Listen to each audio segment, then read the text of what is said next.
A grande pergunta é a seguinte: por que nós estamos fazendo esse fórum? Por que está me entrevistando? Qual o sentido de estarmos aqui? O momento que tu tem que puxar o gatilho, né? Da provocação.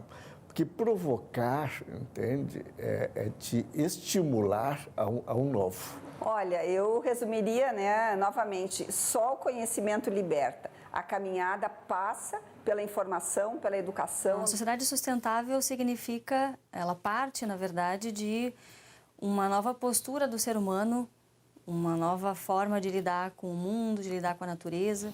Isso é maravilhoso estar colocando. Tem se discutido muito a questão da fase de transição, estamos falando muito na questão da singularidade, no pós-humanismo. A boa inovação, ela parte da tradição. Se a gente consegue ter uma tradição muito bem resgatada e muito atualizada, a gente parte da tradição para realmente inovar. Eu não estou dizendo que a sociedade disciplinar ela era melhor que a sociedade atual, mas a sociedade atual ela não tem valores maiores do que sociedades antigas. Nós precisamos avançar, especialmente nesse ponto da ética e do sentido.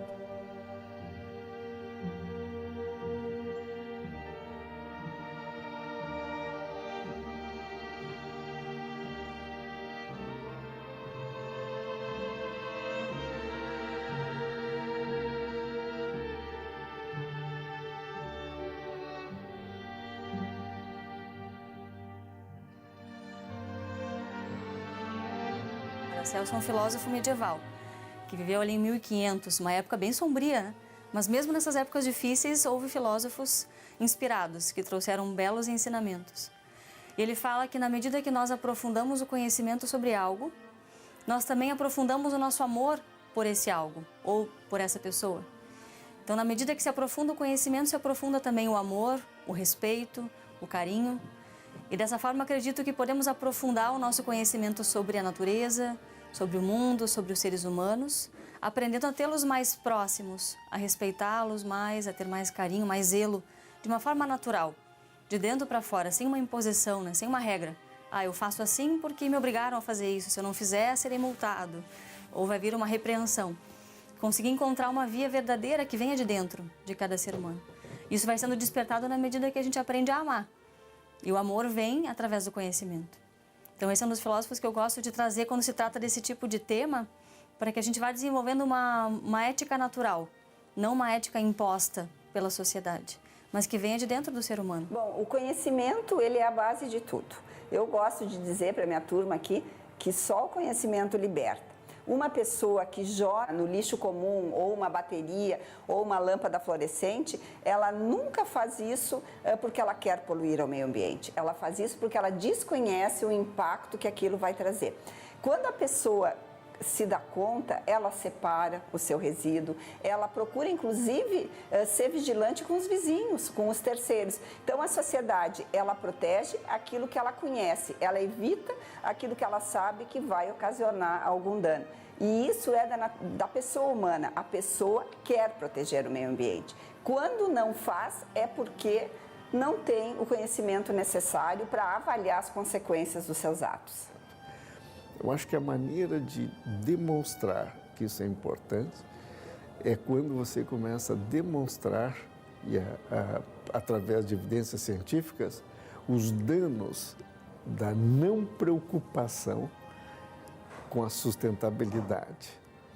No momento que eu demonstro que isso tem risco para a sobrevivência da espécie humana, que isso tem risco para as descendências nossas, que nós estamos mudando o nosso meio ambiente de uma forma descontrolada e que isso poderá gerar uma crise em vários aspectos, entende? Desde da qualidade de vida, da questão da saúde, da questão de recursos naturais, na questão da alimentação, na questão da sobrevivência da espécie humana, eu acho que isso fica irrefutável, no momento que eu tenho isso. Mas se eu não tenho argumentos fortes, se eu utilizo realmente um pouco do que eu acho que pode ser, ou utilizo somente argumentos políticos ou ideológicos, aí eu realmente começo a não ter o sucesso, a não conseguir a adesão suficiente da população.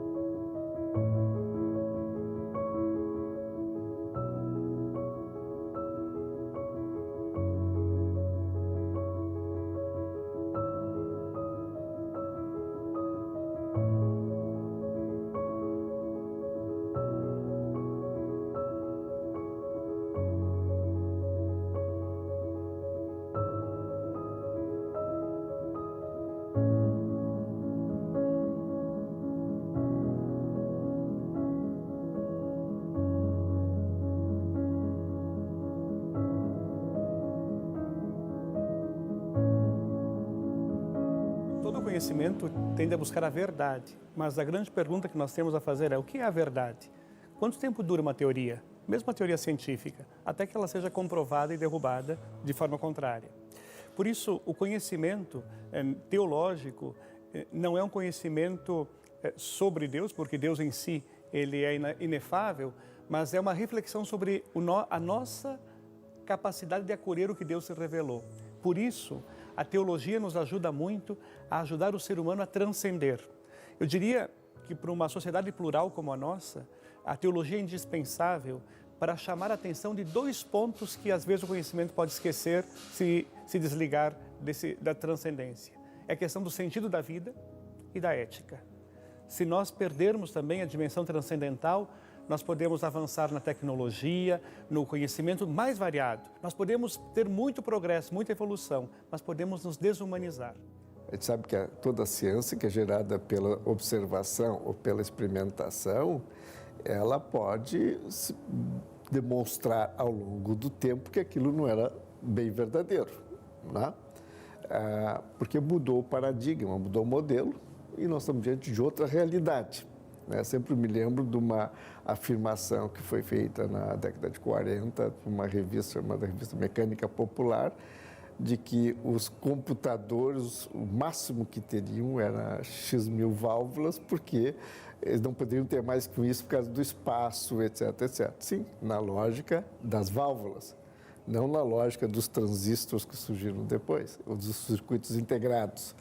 Então, a lógica naquele momento não permitia tu ver um futuro de outra forma. Então, a ciência foi evoluindo desse paradigma.